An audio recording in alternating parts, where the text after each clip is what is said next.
جادو یا سحر انسانی تاریخ کی قدیم ترین اور پر اثر ترین تاریخ قوتوں میں سے ایک ہے، جس کا ذکر نہ صرف دنیا کی مختلف تہذیبوں، ثقافتوں اور ادب میں ملتا ہے، بلکہ اسلام نے بھی اس کی حقیقت کو تسلیم کیا ہے۔ اسلام کی نظر میں جادو کوئی وہم یا فریب نہیں، بلکہ ایک حقیقی شیطانی عمل ہے، جس کے برے اثرات انسان کی جسمانی، نفسیاتی، روحانی اور سماجی زندگی پر پڑتے ہیں۔ قرآن مجید میں جادو کے وجود کو سورۃ البقرہ کی آیت نمبر 102 میں واضح الفاظ میں بیان کیا گیا، جہاں حضرت سلیمان علیہ السلام کے دور کے واقعے کے حوالے سے یہ بتایا گیا کہ شیطان لوگوں کو جادو سکھاتے ہیں۔ اس آیت مبارکہ میں یہ بھی بتایا گیا کہ اگرچہ جادو ایک حقیقت ہے، لیکن ایمان والے لوگوں کے لیے یہ کسی طور مفید نہیں، کیونکہ جادو کرنے والا دائرۂ اسلام سے خارج ہو جاتا ہے۔ جادو کا ہدف انسان ہے، اور انسان چاہے ہزاروں سال قدیم دور کا ہو یا موجودہ کمپیوٹر ورلڈ کا، بہرحال وہ انسان ہی ہے۔ اس پر بھی جادو اسی طرح اثر انداز ہوتا ہے جس طرح ماضی میں انسان پر ہوتا تھا۔ آج کی ویڈیو میں بات کی جائے گی کہ جادوگر یا عامل جادو کیسے کرتے ہیں، کالے جادو کی کون سی اقسام ہے، سب سے خطرناک قسم کون سی ہے، اور یہ کیسے پتہ چلتا ہے کہ کسی شخص پر جادو کیا گیا، اس کالے جادو سے کیسے بچا جائے اور قرآن سے کیسے اس کا توڑ کیا جائے۔ کالا جادو اصل میں جادوگر اور شیطان کے درمیان ہونے والے معاہدے کا نام ہے، جس میں جادوگر یا عامل شخص سب سے پہلے جنات اور شیاطین کو خوش کرنے کے لیے کفر کرتا ہے، جس کے لیے وہ قرآن مجید کی بے حرمتی کرتا ہے، اسے الٹا یا غلط لکھتا ہے یا نعوذ باللہ گندگی میں پھینکتا ہے، اور شیطان کو خوش کرنے کے لیے اللہ اور محمد صلی اللہ علیہ وآلہ وسلم کو گالی دیتا ہے، تاکہ شیطان خوش ہو کر اس کی مدد کرنے پر راضی ہو جائے۔ جادوگر شیطان کو خوش کرنے کے لیے کچھ ناپاک رسومات ادا کرتا ہے، جانوروں یا پرندوں کی قربانی کرتا ہے، بڑے جادو یا ہانڈی جادو میں کالا بکرا یا بکری کا خون استعمال کرتے ہیں، اور کچھ جادو میں کالی بلی، کوا یا الو کو ذبح کر کے مخصوص جگہ دفنایا جاتا ہے۔ ان سب کا مقصد خون بہا کر شیطان کو خوش کرنا ہے۔ جادو کرنے کے لیے جادوگر بال، ناخن، کپڑے، تصویر یا کوئی ذاتی استعمال کی چیز لیتا ہے تاکہ اس شخص سے تعلق بنایا جا سکے جس پر جادو کرنا ہے۔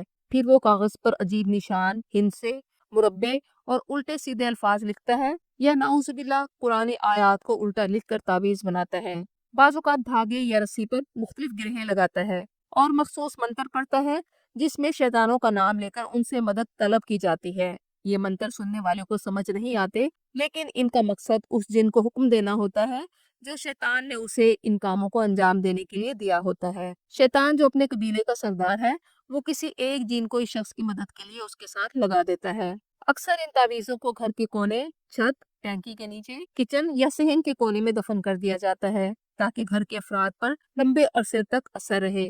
جس میں شیطان عامل کا مقصد گھر میں جھگڑے، خاص طور پر میاں بیوی کے درمیان جھگڑے پیدا کرنا، گھر کے افراد کو بیماری لگ جانا، کاروبار خراب ہونا اور گھر میں خوف اور وہم پیدا کرنا ہوتا ہے، اور عموماً یہ سب وہ شخص کرواتا ہے جو حسد کرنے والا قریبی عزیز یا دشمن ہو۔ جنات پھر اس شخص پر اثر انداز ہوتے ہیں اور اسے آزمائش و بیماری میں مبتلا کر دیتے ہیں، لیکن جادوگر کچھ بھی کر لے، وہ اللہ کے حکم کے بغیر کچھ نہیں کر سکتا۔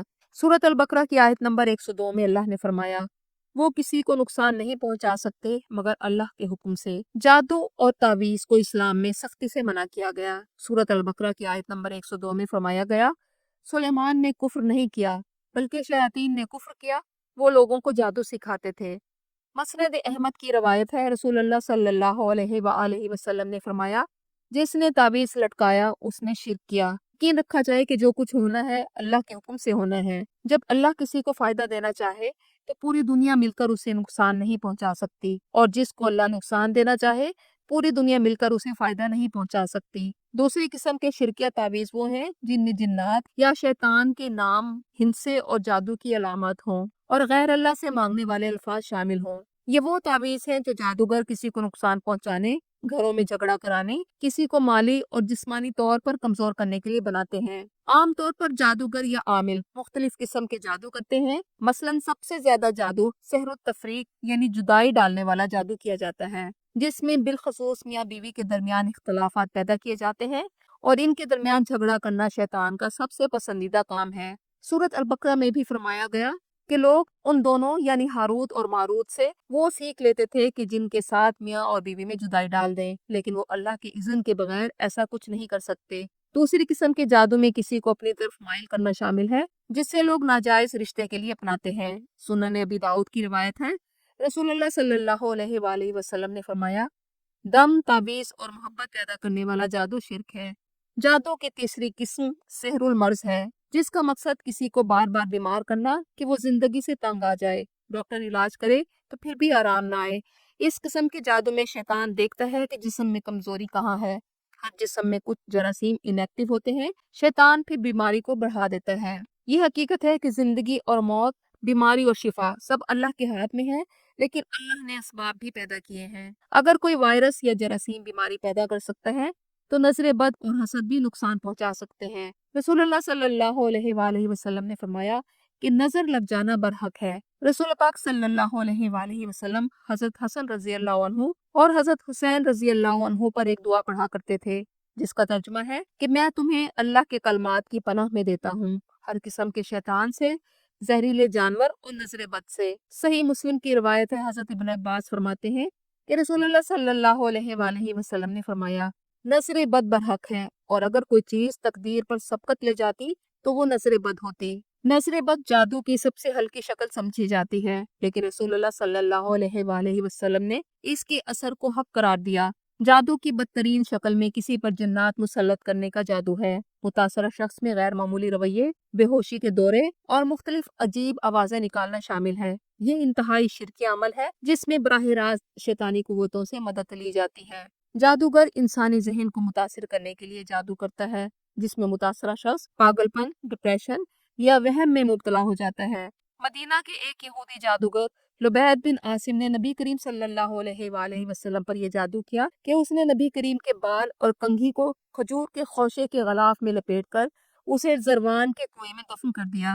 اس جادو کے اثر سے نبی کریم صلی اللہ علیہ وآلہ وسلم کو ایسا محسوس ہوتا جیسے آپ نے کوئی کام کیا ہے، حالانکہ نہیں کیا ہوتا تھا۔ یہ جادو آپ کے لیے ذہنی پریشانی کا باعث بنا، یہاں تک کہ اللہ کی طرف سے آپ کو اس جادو کے بارے میں 2 فرشتوں کے ذریعے بتا دیا گیا، اور اس موقع پر حضرت جبرائیل علیہ السلام سورۃ فلق اور سورۃ الناس لے کر حاضر ہوئے، اور آپ صلی اللہ علیہ وآلہ وسلم نے جب یہ صورتیں پڑھی تو جادو کا اثر جاتا رہا۔ رسول اللہ صلی اللہ علیہ وآلہ وسلم کے ساتھ اس کا تجربہ اس لیے ہوا کہ اللہ نے خیر و شر کی قوتیں پیدا کی ہیں، اور امت نے شر سے متاثر ہونا تھا، تو اس لیے یہ تعلیم دی گئی کہ اگر کوئی شر سے متاثر ہو جائے تو کس طرح کلام الہی کی مدد سے اس سے نکل سکتا ہے۔ جادو کی ایک قسم میں نظر بندی کی جاتی ہے۔ یہ وہ جادو ہے جس میں چیزیں حقیقت سے مختلف نظر آتی ہیں، جیسے سورۃ طٰہٰ کی آیت نمبر 66 کے مطابق جادوگروں کی رسیاں اور لاٹھیاں ان کے جادو کی وجہ سے حضرت موسیٰ علیہ السلام کو دوڑتی ہوئی محسوس ہوئی، یعنی جادوگر لوگوں کی آنکھوں پر جادو کر دیتے تھے۔ اس قسم کے جادو میں کسی چیز کی ریالٹی تبدیل نہیں ہوتی، بلکہ ایسا صرف نظر آتا ہے۔ اکلٹ سائنسز میں ہیپناٹزم، ٹیلی پیتھی اور پامسٹری کے ساتھ انسانی ذہن کے ساتھ کھیلا جا سکتا ہے۔ عام طور پر برِ صغیر یعنی پاکستان، بھارت اور بنگلہ دیش میں انتقامی مقاصد کے حصول کے لیے جادوگر مٹی کی ہانڈی کا جادو کرتے ہیں۔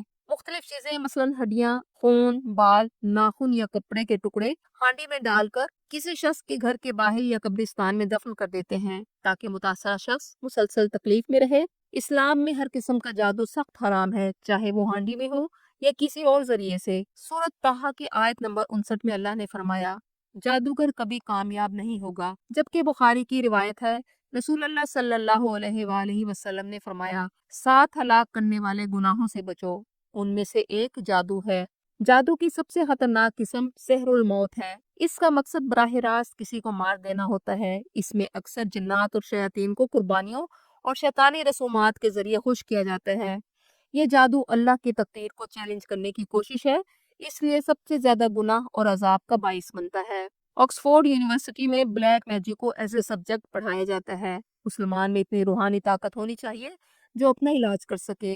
اگر پتہ چل جائے کہ کوئی شخص جادو سے متاثر ہوا ہے تو کسی عامل یا جادوگر کے پاس جانے کی بجائے توکل کے ساتھ قرآنی آیات سے مدد لی جائے یا کسی عالم دین سے رابطہ کیا جائے۔ اگر سنت اور حدیث پر عمل کیا جائے تو یہ مخلوق کسی کا کچھ نہیں بگاڑ سکتی۔ انسان کو قدرت نے زیادہ طاقت دی ہے اور اللہ کے حکم کے بغیر کوئی کسی کو ذرہ برابر نقصان نہیں پہنچا سکتا۔ قرآن مجید کی سورۃ جن میں ذکر ہوا کہ جنات خود کہتے ہیں کہ انسانوں میں سے بہت سے لوگ ہم سے ڈرتے ہیں اور ہماری پناہ میں آنا چاہتے ہیں، تو اس چیز نے ہماری سرکشی میں اضافہ کیا اور ہم انسانوں پر حاوی ہونا شروع ہو گئے۔ اگر دیکھا جائے تو جن انسان سے بہت پہلے سے اس دنیا میں اور ہر جگہ موجود ہیں۔ بعض اوقات شریر جن نسلوں سے انسانوں کو تنگ کرتے ہیں، اس کے لیے ضروری ہے کہ قرآن سے مدد لی جائے اور سب سے پہلے اپنے عقیدہ توحید کا جائزہ لیا جائے اور یقین رکھا جائے کہ اگر جادو حقیقت ہے تو شفا اللہ کے ہاتھ میں ہے۔ جادو ایک کفریہ اور شیطانی عمل ہے، اس کا توڑ کسی صورت کفریہ اور شیطانی طریقے سے نہیں کیا جا سکتا۔ اگر کوئی ایسا کرتا ہے تو اس کے اور جادوگر میں کوئی فرق نہیں رہتا اور وہ شخص ایمان سے محروم ہو جاتا ہے۔ قرآن مجید میں ہر چیز کو اللہ کی حفاظت میں دینے کے لیے آیت الکرسی موجود ہے۔ صحیح بخاری کی روایت ہے، رسول اللہ صلی اللہ علیہ وآلہ وسلم نے فرمایا، جو شخص رات کو آیت الکرسی پڑھ لے، اللہ کی طرف سے ایک فرشتہ اس کی حفاظت کرتا ہے اور شیطان قریب نہیں آتا۔ سورۃ فلق اور سورۃ الناس جادو کے توڑ، نظر بد اور ہر شر سے پناہ کے لیے بہترین ہیں۔ صحیح مسلم کی روایت ہے، رسول اللہ صلی اللہ علیہ وآلہ وسلم نے فرمایا، اپنے گھروں کو قبرستان نہ بناؤ، شیطان اس گھر سے بھاگ جاتا ہے جس میں سورۃ بقرہ پڑھی جاتی ہے۔ اور آپ صلی اللہ علیہ وآلہ وسلم نے فرمایا، سورۃ البقرہ کی آخری 2 آیات جو شخص پڑھ لے وہ اس کے لیے کافی ہو جائیں گی۔ صدقہ، استغفار، نماز اور ذکر اللہ کے ساتھ تعلق مضبوط کرتا ہے، جو جادو کے اثر کو ختم کرتا ہے۔ اگر گھر سے تعویذ نکل آئے تو یقین رکھیں کہ حفاظت کا ذریعہ صرف اللہ کی ذات ہے۔ اگر یہ تعویذ غیر شرعی یا منفی مقاصد کے لیے ہیں تو انہیں فوری طور پر تلف کر دیا جائے، زمین میں دبا دیا جائے یا نہر میں بہا دیں، اور یقین رکھا جائے کہ حفاظت کا ذریعہ صرف اور صرف اللہ کی پناہ میں ہے۔ اللہ ہی مختار کل ہے، وہی رازق ہے، کوئی اس کی اجازت کے بغیر نہ کسی کا رزق روک سکتا ہے اور نہ ہی کسی کو نفع پہنچا سکتا ہے۔